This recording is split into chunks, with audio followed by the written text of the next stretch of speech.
This week's channel message from the angels is about not letting our words get in the way of our ascension, of our shift in frequency. So it is about how our words are not only creative, they are powerfully creative, and they're asking us to be aware of what we are doing with our words. So welcome back to my channel, you guys. I am grateful to have you here, saying thank you so much for coming back. And for those of you who are new here, my name is Ann Tucker. I'm a trance channel. And by that, I mean I go into a deep meditative state or trance. And from there, I raise my awareness up as high as I can go. I go a little bit higher, I connect, and then I let that information and the healing come through. And I share it here with you guys every Friday on YouTube. And this week's message is part of really a long series. Really, every week, the angels have been taking us sort of play by play, giving us the real-time update on where we are in this ascension process. And it is a process, and it's an unfolding that we've been guided through. It's partly by the influences that are around us. All of this is very deeply integrated into what it is to be alive right now.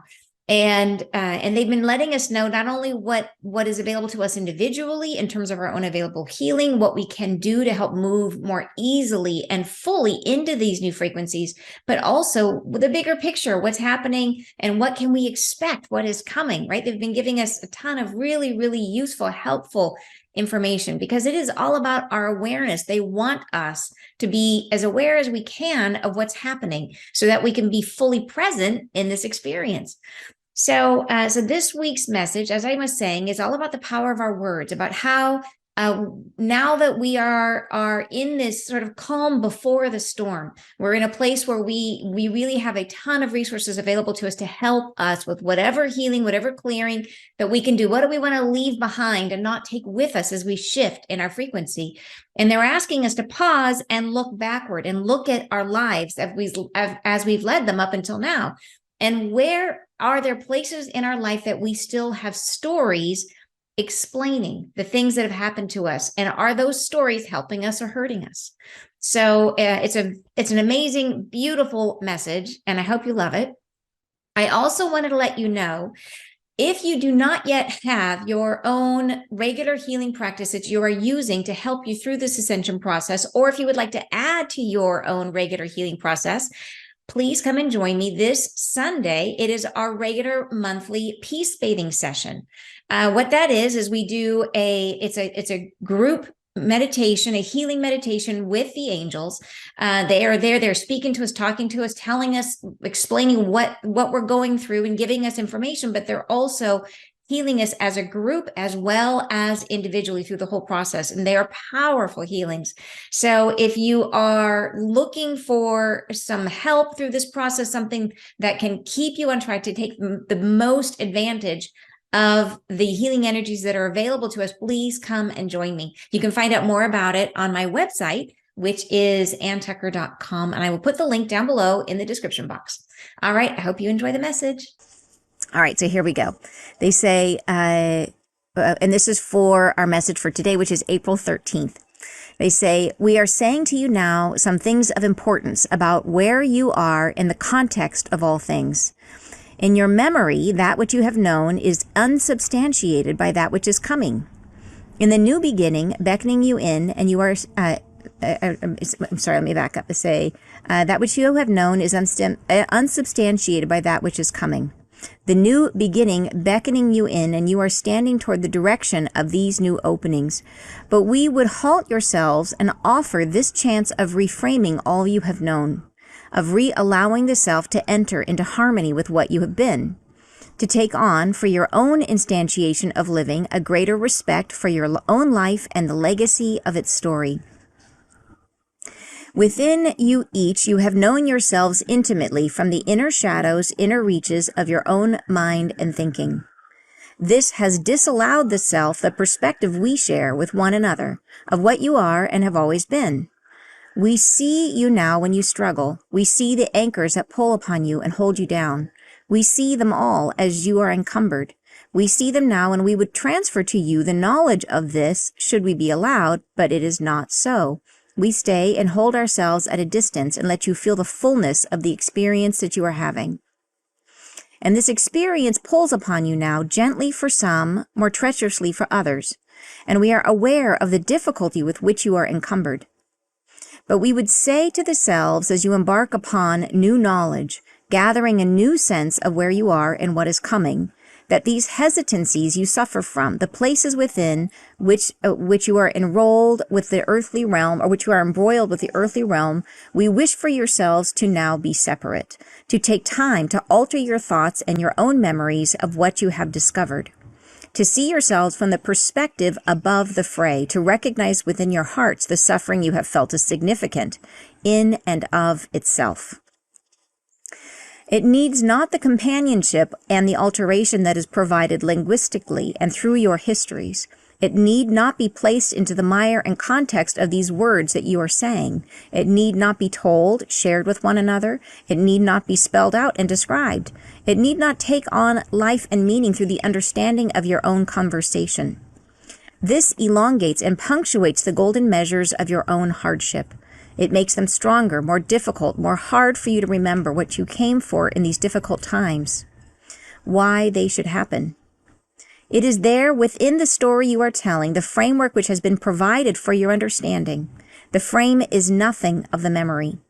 What counts is in your soul space. What matters to the being you are is the memory of something different, not the hardships as you feel it, but the anger inside, the suffering you felt, the emotions mixed with the potency of your own dynamic soul self. It is this energy, the intermixing between the two. The hardship provides the context you are living in. It is not the story that matters. It is the feeling, the emotion, the circulation through your own soul experience, the sense of what you...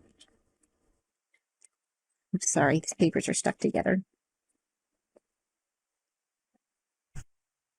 Of what you are intermixing in a world of friction, causing the self to experience its own vibration out of harmony.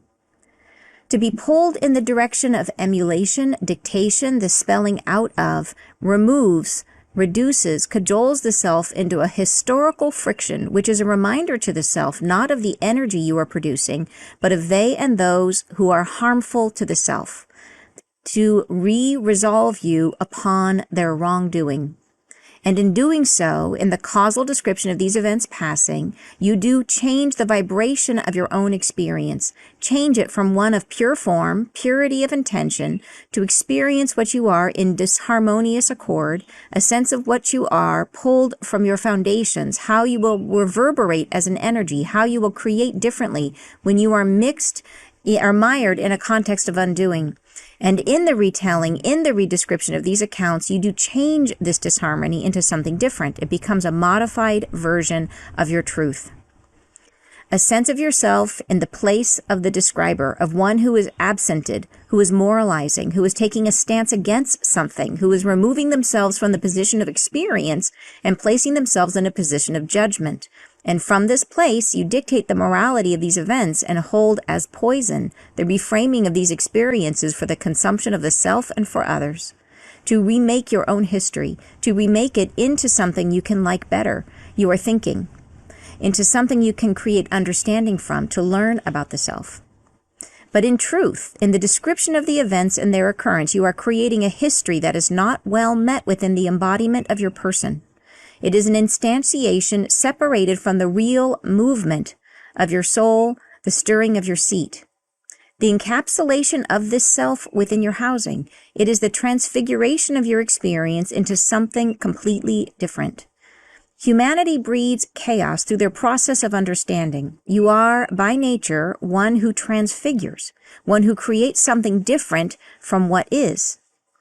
But in these cases of understanding, as you stand poised to remember and to take through to the next beyond self what you should bring, it is that self who does the feeling. It is that self who stands within the milieu of the chaos of their own experience, who brings the fullest of themselves to that experience, who stands mixed in the center and lets the fluidity of feeling flow through them again. And lets it bring to mind and to measure, who am I at this time of chaos?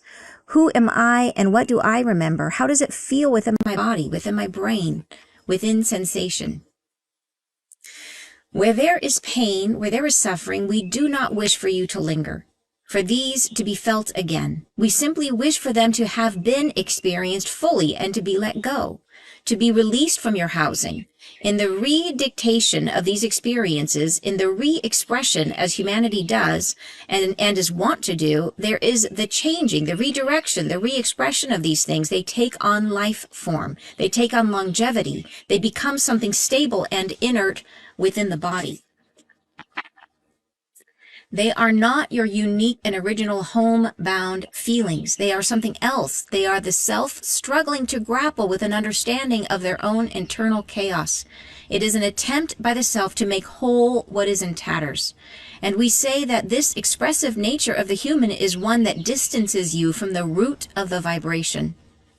The cure that you are seeking is to release the fulfillment and is the release and the fulfillment of safety. The release from your field of the vibrations which were difficult to feel. There is internal disharmony where you are ruptured. There are placements within the physical that cause you to vibrate asunder, to pull you from your inner balance. And these expressions must be pulled through the heart space, must be felt through your own knowledge of self in the body, must be felt as though they are happening concurrently, as though you can place a finger upon the wound and puncture it again. And in doing so, release the perfume of that experience for good. But in the telling of the story, it takes on a personhood, a beingness that is durable within your frame. It makes itself solidly felt and understood. Yes, but your personal history decomposes you, dismembers what is solidly felt within the body. It takes on a differing instantiation of self. Self-knowledge, therefore, is something that is carried in the body, that is remembered through the housing of what you are. And we encourage yourselves in your appreciation of what has gone before, of you, of who you have been and how you have encountered, to take time to instill within the self the knowledge that you carry in the body. Not through personal history of telling, enshrouding the self in a discussion of disempowerment and dialogue. Instead, we would rather, for your own soul's seat, to feel again what is you, what is at your center, at your core, and the truth of your own being. To take the mind and its gatherings and let it sit still. Be that self at your core who is remembering, who is sitting within the experience of you, who allows yourself to feel what is real in the body. What is the experience that has been without dialogue, without description, without the regurgitation and the transformation of that experience into words and knowledge, to let it be as it would, and to feel.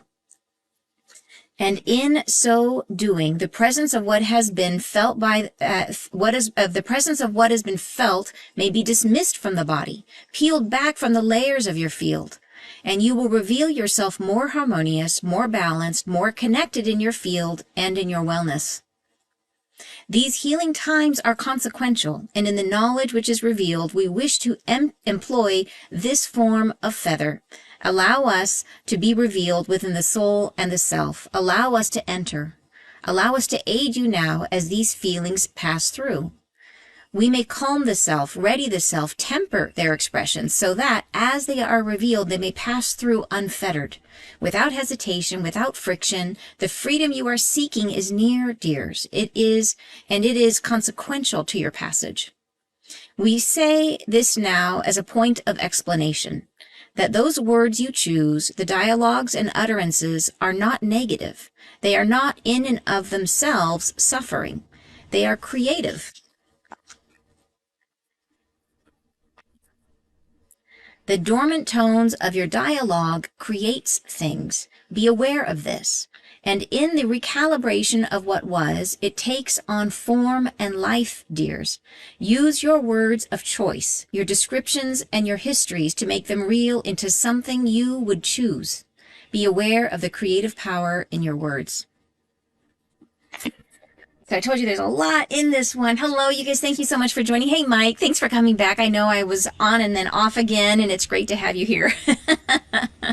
So, all right. So shall we talk through what this means? Let's go ahead and give it a quick review and look through it. Because like I was saying, this is really about how how we're meant to heal in the body, that we're meant to feel our feelings, to work through our feelings internally, and that the tendency we have is to talk through things, and that frequently, when I think what my understanding from what they're saying is that we have a tendency to talk things through, and in an effort where we to help us grapple with the difficult things that have happened to us. Often in those stories, we are the victim, right? Often we are the person who suffered and someone else made us suffer, right? And so what they're saying is when we go into this place of talking about things, we frequently move into a space of judgment where we're saying that is wrong and we are right, or it's definitely there's a wrong and a right, but it puts us into the space of judgment. So it takes us out of the experience of a raw emotion and puts us into a space of judgment. And they're actually saying that when we do that,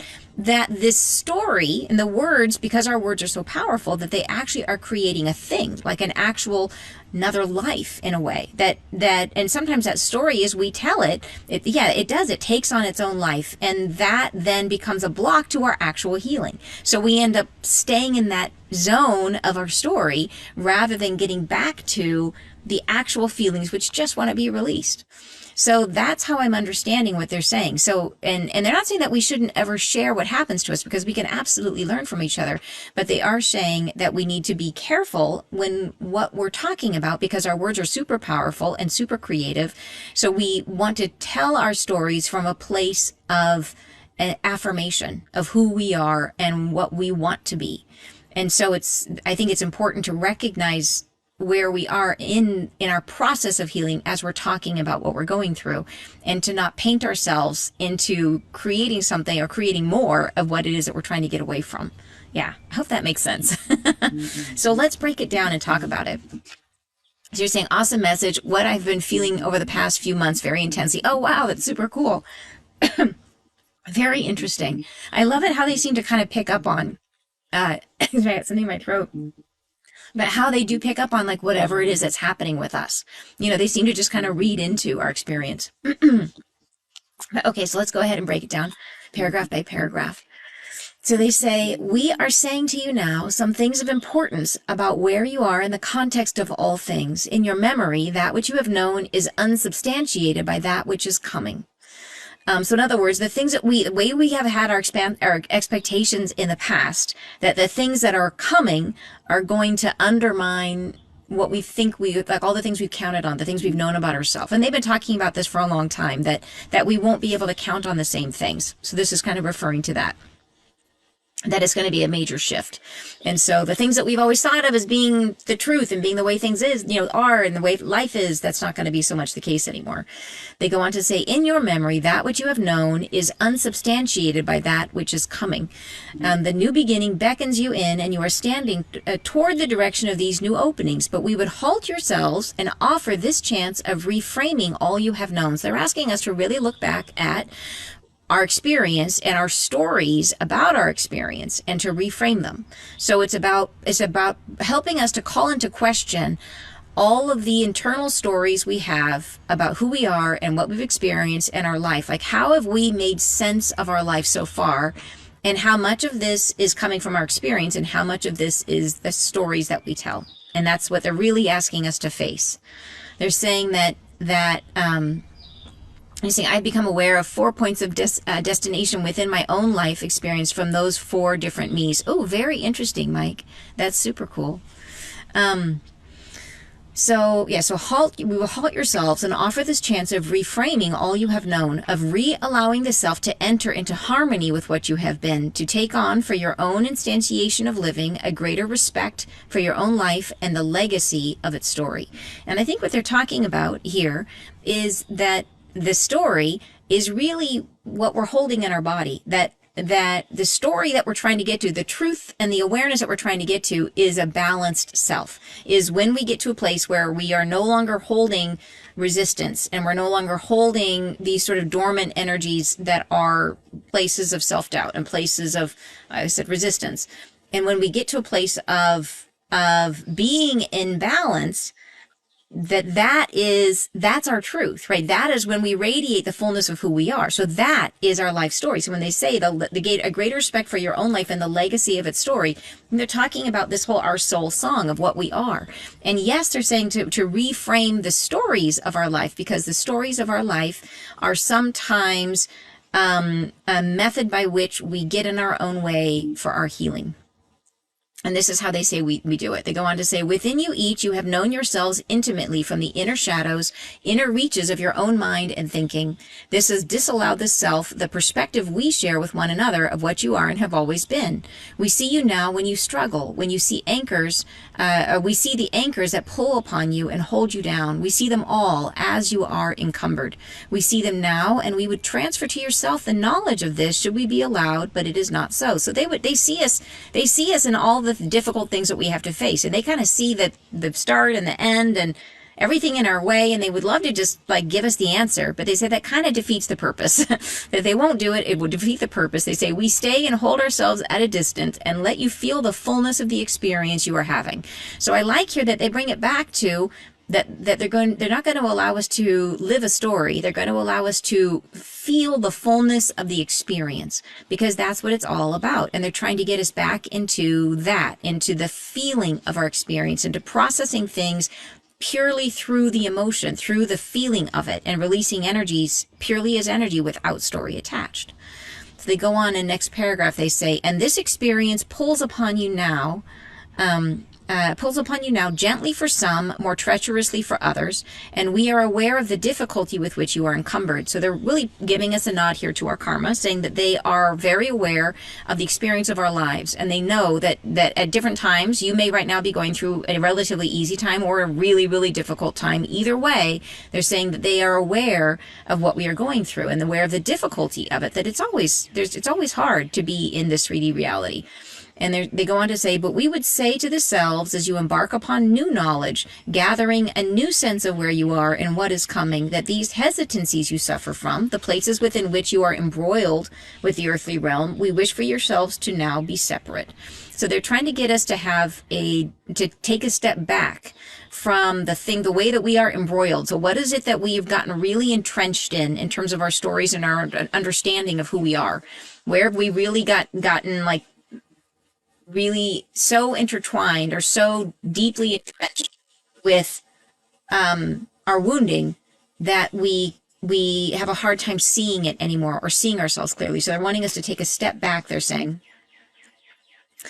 And they say to take time to alter your thoughts and your own memories of what you have discovered, to see yourself from the perspective above the fray, to recognize within your hearts the suffering you have felt is significant in and of itself. So it's like becoming aware, taking a step back, becoming aware of where we have made sense of our lives through story, right? Where we have come up with an inner description of why it happened or what had happened, where we've explained things away, right? Whatever that story is, they want us to take a step back and see it for ourselves, to see it as we've told it, and then to recognize that what we really want to get to is the suffering underneath it, and recognize that the story is not the meaningful part. The suffering is the meaningful part. And that's the part that we need to experience, right? That the story keeps us apart from it, from the suffering.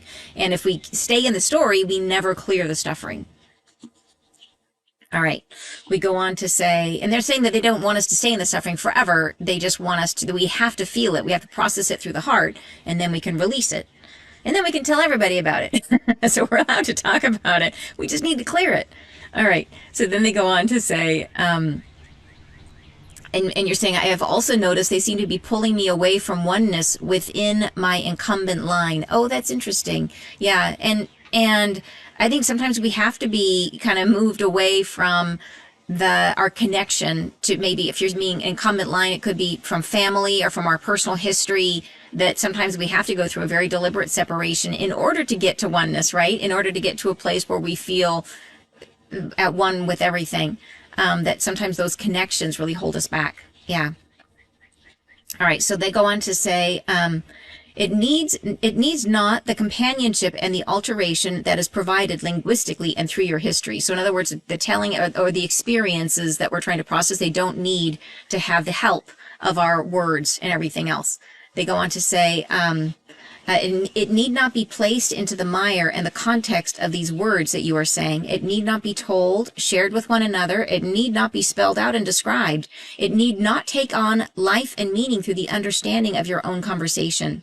This elongates and punctuates the golden measures of your own hardship. And I love this part, right? And hey, you're back. Great to see you again. Rhoda just joined Karen. Great to see you guys again. So long story, but this is our second run at doing this live. So thank you guys for coming again.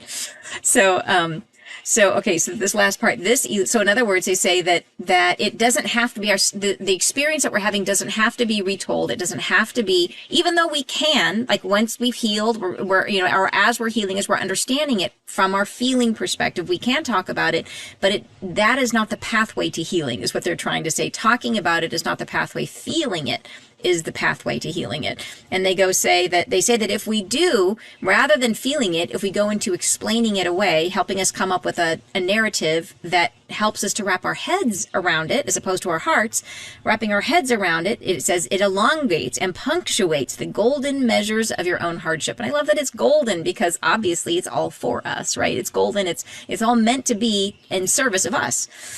So they say it makes them stronger, more difficult, more hard for you to remember what you came for in these difficulties. So so having those, getting wrapped in the stories makes the whole thing a lot harder on us, why they should happen. So we lose sight of why we got into this in the first place. Why would we have given us this lesson? Like, what is it? What is the meaning for us in the difficulties of our life, right? All right, they go on to say, it is there within the story you are telling, the framework which has been provided for your understanding. The frame is nothing of the memory. So the framework, in other words, and this is super true, you guys, that I have been amazed when I see, when I look into people's past lives, when they're trying to heal something, and I will see the exact same circumstance that they're dealing with in this life, in a past life. Or you guys, I'm sure you know people who, throughout the course of their life, they'll be working on a particular issue, and you see that issue repeat over and over and over. Or maybe it's happened to you, like at different lives, as you were trying to get on your path. Maybe you felt yourself getting stuck into a repeating pattern. But each time, that's just a framework, and the players change, right? Like the characters change, the scene changes and all of that, but the underlying emotions, the underlying what you feel is the same. And so they're saying the context doesn't matter. The story, it's going to change from life to life, right? From circumstance to circumstance. It's different characters, but the feeling will always be the same. And that's the memory. The story is actually the feelings, right? This frame is nothing of the memory. What counts in your soul space, what matters to the being you are, is the memory of something different. Not the hardship as you feel it, but the anger inside, the suffering you felt, the emotions mixed with the potency of your own dynamic soul self. It is this energy, the intermixing between the two. So it is being incarnated and feeling your feelings as your soul self. And it is the mixing of the power of those emotions with your unique spark of the divine. Those two combined creates what's memorable, what's worth keeping about this whole life that you have. So that's what they're trying to get at. And so that's what we are trying to get at, right? And you're saying bingo for me.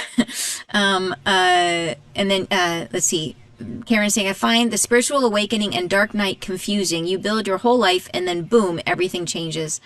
Oh yeah, for sure. And I think it is that way in so many cases. The dark night can be a situation where we are, and you may have been well on your way on your path when you had your dark night of the soul, or just starting out, either one. But it is an opportunity for it's sort of that Pluto experience of our lives when it comes through and it just breaks us down to our foundations, and from a place where we can rebuild. There are some things that we need to hit the reset button, and I think the dark night of the soul can do that.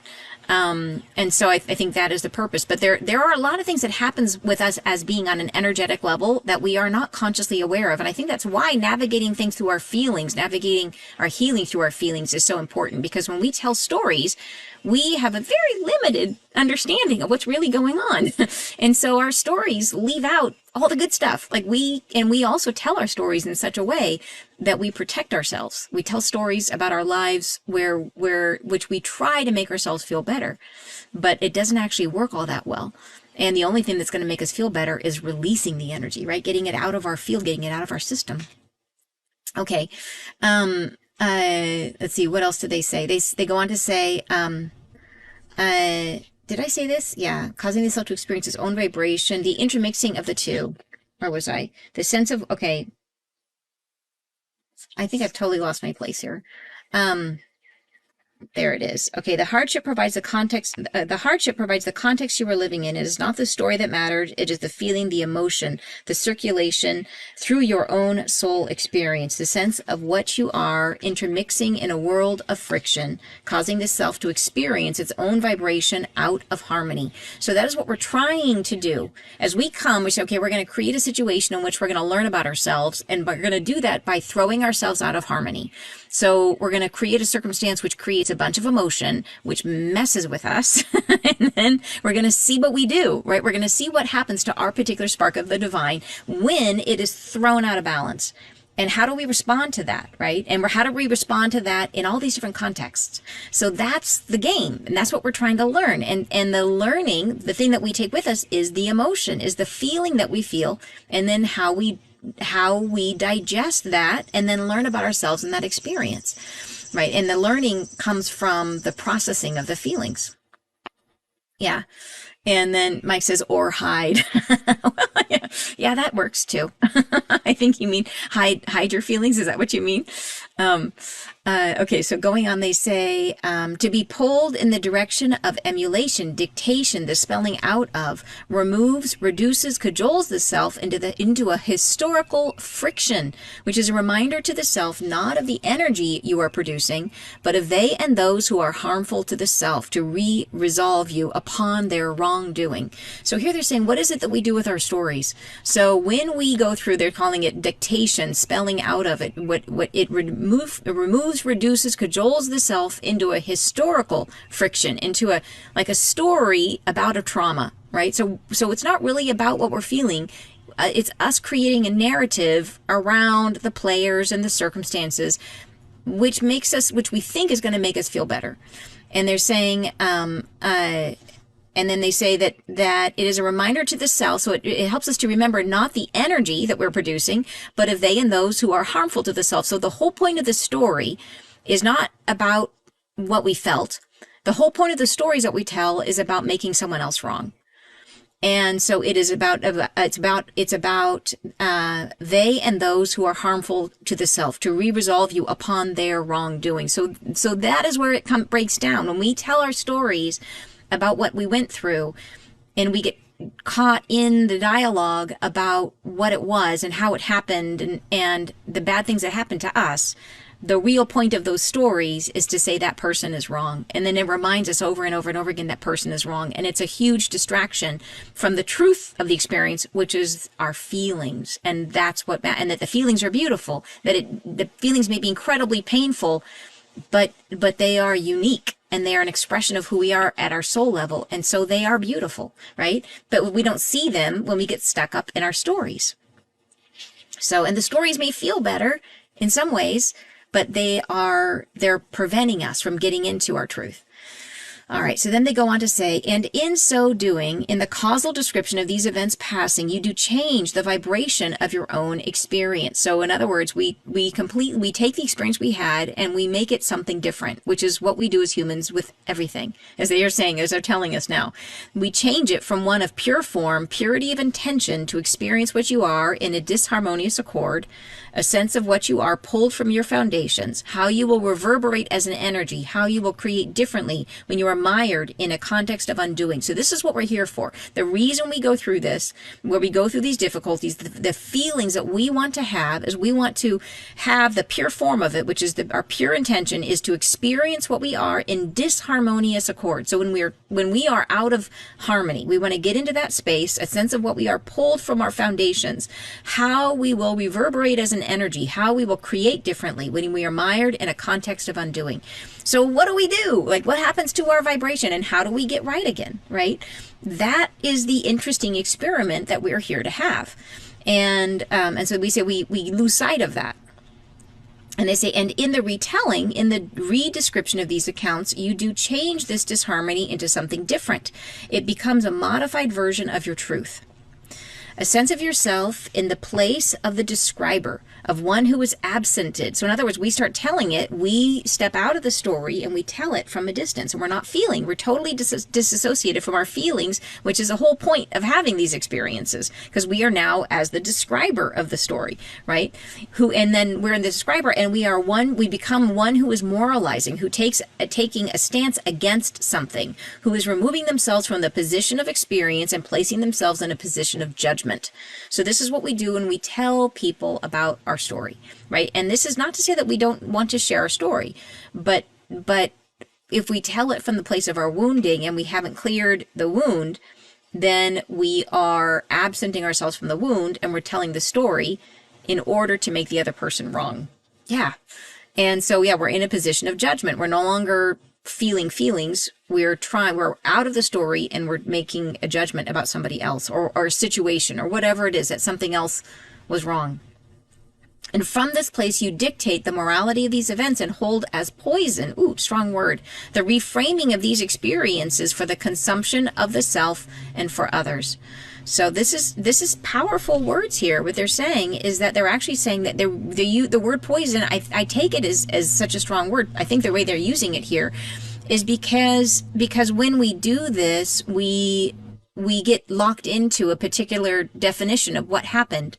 And the more that we're locked into a story, and stories captivate our minds, you know what I mean? Like, they are engaging and dramatic and engrossing. And the better our story is, the harder it is for us to look past it and to see our hurts and our wounds and to let go of it. Like, letting go of the story becomes harder and harder. So they can be like a poison that prevents our healing, right? That keeps us apart from our healing. They go on to say, let's see, to make it into some, where was that? To make your own, okay, here it is, and hold as a poison the reframing of these experiences for the consumption of the self and for others, to remake your own history, to make it into something you can like better, you are thinking, into something you can create understanding from, to learn about the selves. So this is often our motivation, right? Is why we do this, is we think we're trying to understand it. We just understand why this happened to me, you know? Like, you know how that feeling is. And we all have that at times. I just want to understand it. And something really, really hurts. We want to understand it, because when we understand it, we get in our head and out of our heart, and we think we don't have to feel it. But what they really want us to do is to go back in deep and feel it. And Mike is saying, my masculine hides, my feminine side my feminine side faces in. The 4 instances are what was not faced by my masculine said self. Now I find myself being guided more so by my feminine self, helping me heal. Oh, that's beautiful, Mike. Very cool. Thank you for explaining that. All right. So then they go on to say, where am I? I need to keep my finger on this because I lose my place. Here we go. But in truth, in the description of these events and their occurrence, you are creating a history that is not well met with the embodiment of your persons. They're saying this really isn't good for us. It is an instantiation separated from the real movement of your soul, the stirring of your seat, the encapsulation of the self within your housing. It is the transfiguration of your experience into something completely different. So this is what we do as humans. We take things and we change them. We are, and they said that in one of their past messages, that humans vibrate at the frequency of change, that we change everything. So as we come into experience, if we start telling stories about it, we are by nature, because of who we are, we're going to change it. They go on to say, humanity breeds chaos through their process of understanding. I love that line, just that right there. We breed chaos through the process of our understanding. And chaos, understanding that what chaos is it's change, right? Chaos is change. It's the moving and realigning of things. So our process of understanding, and through our minds, is the process of taking things apart and putting them back together again in new ways. And that is chaos. Chaos is the breaking things down and putting them into new, organizing them in new ways. But that's not what they want us to do with our wounding. They don't want us to understand them in that way, right? They say, you are by nature one who transfigures, one who creates something different from what it is. So our process of understanding it's fine if we do that after we've healed, right? Once we heal, but if we think understanding is the path to healing, that's where we go wrong. All right, so, but in these cases of understanding, as you stand poised to remember and to take through to the beyond next self what you should bring, in other words, as we're trying to get ready for this shift in our vibration, and we're trying to decide what aspects of ourself we're going to bring with us and what we're going to leave behind. What are we going to let go of through this process of healing, this opportunity we have right now to heal? They say it is that self who does the feeling. That is the part that's going to be remembered, the self that does the healing. It is that self who stands within the milieu of the chaos of their own experience to bring the fullest of themselves to that experience. So this is the thing that we really are going to value the most, is that self, the part of us that's willing to just be in the icky pain long enough to clear it, which just doesn't have to be that long, by the way, like 90 seconds, to be honest. 90 seconds. If you really go into a feeling, really feel it, you can clear it in 90 seconds. Who stands mixed in the center and lets the fluidity of feeling flow through them again, and lets it bring to mind and to measure, who am I at this time of chaos? Who am I and what do I remember? How does it feel within my body, within my brain, within sensation? So being fully physically and embodied and present in the process of trying to clear what hurts. And then they go on to say, where there is pain, where there is suffering, we do not wish for you to linger. So they're not saying, in other words, they don't feel like they don't want us to relive our past pain in the way of going through it over and over and over again. There's no service in that. They just want us to feel it deeply once, because we never did feel it. If it's still there, we didn't feel it, right? We didn't feel it fully. We avoided it. So they just want us to feel it just the one time, for 90 seconds, and let it move through. They say, for these to be felt again, we simply wish for them to have been experienced fully and to be let go, to be released from your housing. And then they're saying, but in the redictation of these experiences, in the re-expression as humanity does and is wont to do, so in other words, when we tell our stories, there is the changing, the redirection, the re-expression of these things. They take on life form. This is really interesting. They take on longevity. They become something stable and inert within the body. So when we all talk about healing, we talk about stuck energy in the body. What they're saying, what I take this from, is that the stuck energy that we're talking about is our stories, right? Is when we don't process feelings, when they get stuck in there, they're saying that the stories themselves take on energy, right? That they take on longevity, they take on life form. The stories do, right? And then they become something stable and inert within the body. Wow, right? So that to me is super, super interesting, because as a healer, and many of you are healers, you know that we work a lot with stuck energy. You know that you'll feel when there's the great whoosh as something leaves the body finally. And so what they're saying here is that those actual stories, and I don't know if that's part of like what's holding it in the body, but they're saying it becomes something literally inert and unprocessed is what it becomes. Yeah, they take on life form. So they become an actual, like another energy in there moving around, is the stories we tell, the ways that we try to make sense of our wounds. They take on longevity. They become something stable and inert. So unchanging is stable. So that means it's not going anywhere until we get in and deal with those deeper feelings. Yeah. And then, and Mike is saying, I believe taking responsibility stops the doo-doo thing. For that, Mike. Yeah, it does come back to, it's always coming back to ourselves, right? And you guys know that, like it comes back to like, what is this saying about me? Like when we run into our own wounding, like what is this, how is this a reflection of my inner self? And you're saying, yes, you're kidding. I get it. All right, so next paragraph, they go on. They are not your unique and original homebound feelings. They are something else. They are the self struggling to grapple with an understanding of their own internal chaos. It is an attempt by the self to make whole what is in tatters. And we say that this expressive nature of the human is one that distances you from the root of the vibration. So it's natural. They say they understand that why we do it is part of being human, and that we do it to try to make sense of, when we're really torn up, when we really feel a mess inside, we reach for this as a tool to try to help us feel better, but it distances us from the root. So it's sort of like if you're teetering on the edge of a cliff and they say the way to not teeter off the cliff is to fall off the cliff, is to just jump, just fall, just go. And that's what they're telling us to do. So as we are experiencing hardship, we're wobbling on the top of that cliff, and they're like, I don't want to fall off the cliff. And so we are reaching for the story to try to pull ourselves up. But what we really need to do is just jump. Just jump, feel the feelings, feel it full, feel it hard, and then it'll move through us and we'll release it. All right. And then they go on to say, the cure that you are seeking is the release and fulfillment of safety, the release from your field of the vibrations which were difficult to feel. There is internal disharmony where you are ruptured. There are placements within the physical that cause you to vibrate asunder, to pull you from your inner balance. And these expressions must be pulled through the heart space. So this is how we're going to heal the actual feelings, the emotions, is we have to go and we feel them, and then we actually release them by pulling them through the heart chakra. And you do that simply by feeling. So when we say go into it and feel it, you don't have to physically, you don't have to think about, I'm going to pull this through my heart chakra right now. All you have to do is do what's natural, which is to feel it, cry, ugly cry, like really like reach for that feeling as hard as you can until you can't find it anymore. And then pretty soon you won't be able to find it and it'll be gone. But where it leaves through is through the heart chakra, is what they're saying. All right. They go on to say, must be felt through your own knowledge of self and the body, must be felt as though they are happening concurrently. So we want to really go into those feelings, feel them like they're happening now, as though you can place a finger upon a wound and puncture it again, and in doing so, release the perfume of that experience for good. Ooh, that's a good one. Let's read that one again. Good sentence. It's I know it's like icky and good at the same time.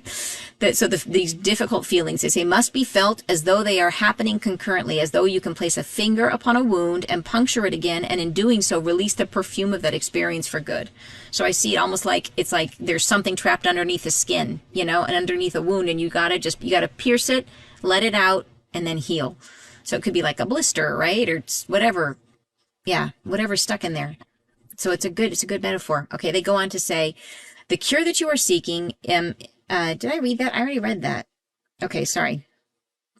Next paragraph. But in the telling of the story, it takes on a personhood, a beingness that is durable within your frame.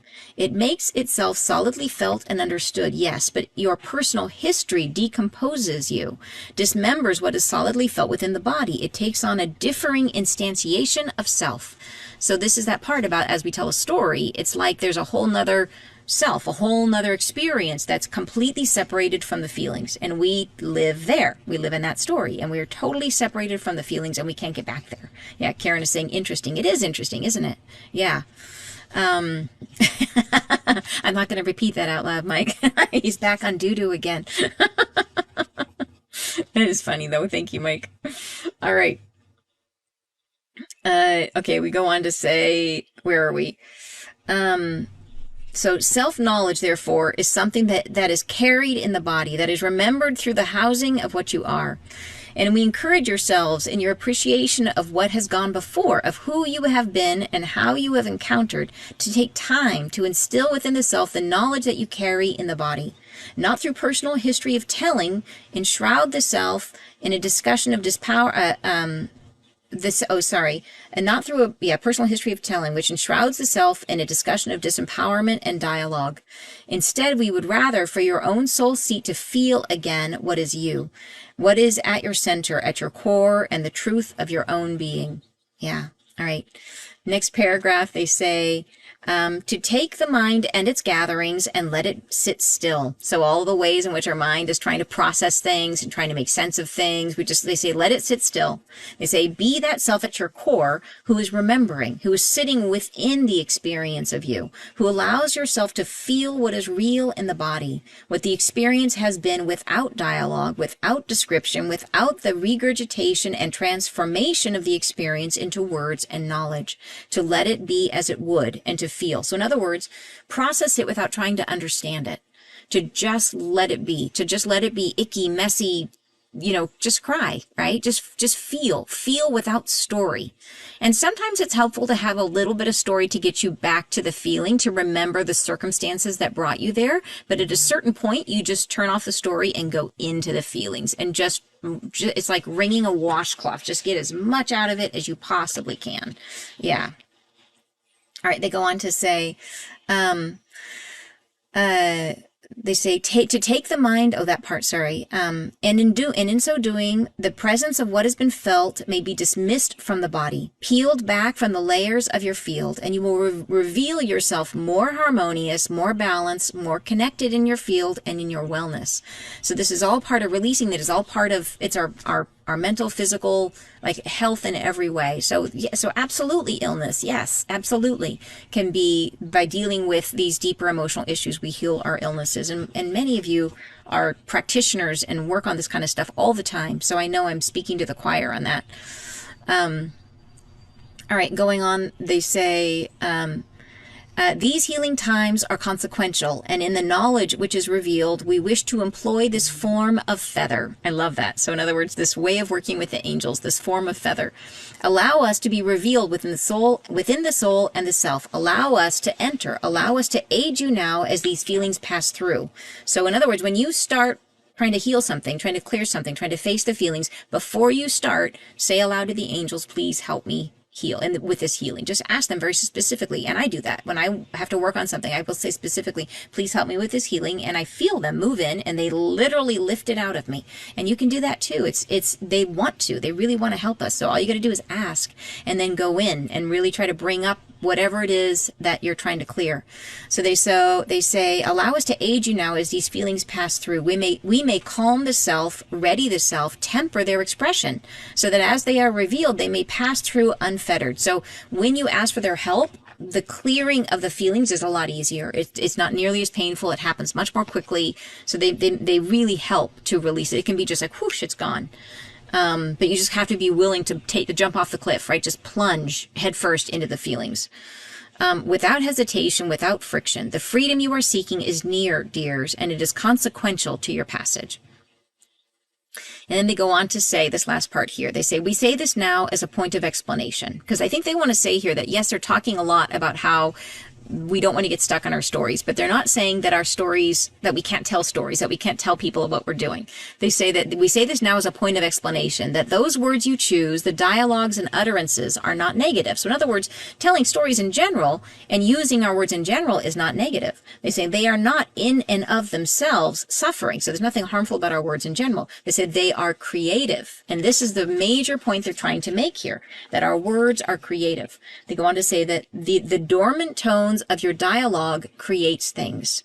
So what they mean here is that when you speak, there's a whole subtext that is carried within the verbalizations. What comes out of your mouth, there's a resonance that's coming out of your mouth.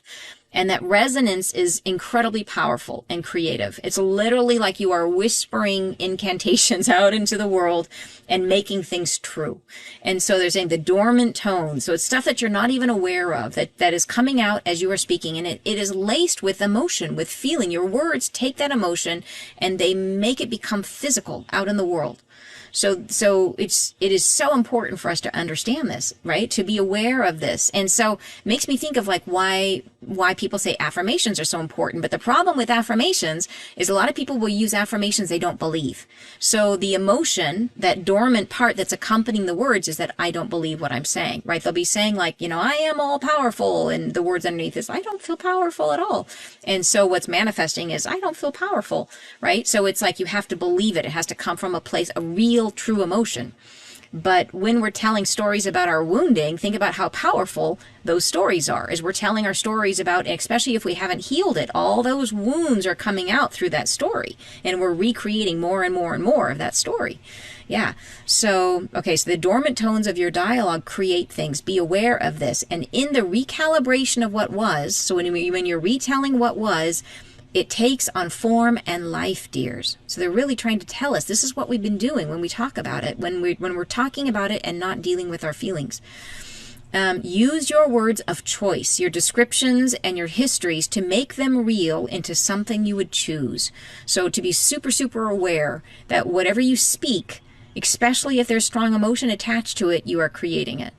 And so to whatever you speak, make sure it's something you would choose to have. Make sure it's something you want, in other words. And they say, be aware of the creative power in your words. So I think that's it. I think they're really saying that there's several different pieces in here. There's the part about being humans, how we naturally are so incredibly creative that we create chaos, but whatever we move into, we change and we turn it into something else. So we go into our trying to understand our stories and we change the histories, and it becomes something new, and something new in our energy that blocks us from feeling the original feelings, right? And then those feelings are in there, and as we're telling those stories, our feelings are lacing their way in, the little dormant energies that are in there, and they're out there creating more and more and more of that chaos for us to experience. So they want us to be aware of the power of our words and to only speak things that we want to create, to be aware. Like if you're telling your story, make sure you're telling the story from a position of empowerment. Like, so if you're in a position where you're sharing your experiences with others, that can be incredibly helpful for others to know that you've been through something they've been through. But if you tell it from the perspective of, this is what I learned, this is how it made me a better person, this is how I've grown from this experience, like those are things, then you're saying, you're recreating, I'm a person who grows, I'm a person who learns, right? It becomes something really, really positive. But if the story comes out as like, and here's all the ways in which I was wronged, and these are the reasons why this person is bad or why the situation was bad, we are creating more of that. Yeah. You're saying, be careful what you say. I am always hearing that. Yeah, it's so true, isn't it? Yeah. And you're saying, I do both. Yeah. Interesting. Where Karen says, does it matter if you ask out loud or quietly internally? If you say it internally, you have to make sure you formed it as actual words, because it has to be formed into words for them to receive it. So better if you can whisper it out loud. You can just whisper, the quietest whisper. It can be just a teeny tiny whisper, but that way you know for sure that they've got it. So in perfect world, say it out loud like you're speaking to somebody in the room. But if you need to do it a teeny tiny whisper, that's okay too. In terms of asking for the angel's help, she's asking. So yeah, okay. All right, you guys, this is a very cool message. I do recognize that they are, as they're working us through this process of going through our own shifting of our vibration, they're taking us through step by step and helping us to understand how to process our feelings, how to get to the stage that we're at, to understand right now. It's like we're in this really super dense period where we are able to clear a lot. So they've kind of taken us through a bunch of stuff about healing, but right now they're saying, okay, great. You guys are standing right at the edge. Now look backwards, look back and say, what else is out there? What are the stories that where we think we've healed, but in fact, it's just a story that we're telling that try to make ourselves feel better. And they want us to take that look backwards and see, is there any of that in our history? And can we clear it now? Now is a great time to do it. All right. Thank you guys so much for joining me. I really appreciate it. I'm sending you guys tons of love, and I will be posting this soon. So the recording will be up, and have a great weekend. Oh, and by the way, peace bathing is going to be this Sunday. So if you want to join in, if you don't yet have if you'd like to add to your own healing regimen, or if you don't have a healing regimen yet, to do your own regular clearings, come and join me for peace bathing. The sessions are amazing and you will love it. And it's on my website, anntucker.com. All right. Lots of love, you guys. I will see you guys next Friday. Bye-bye.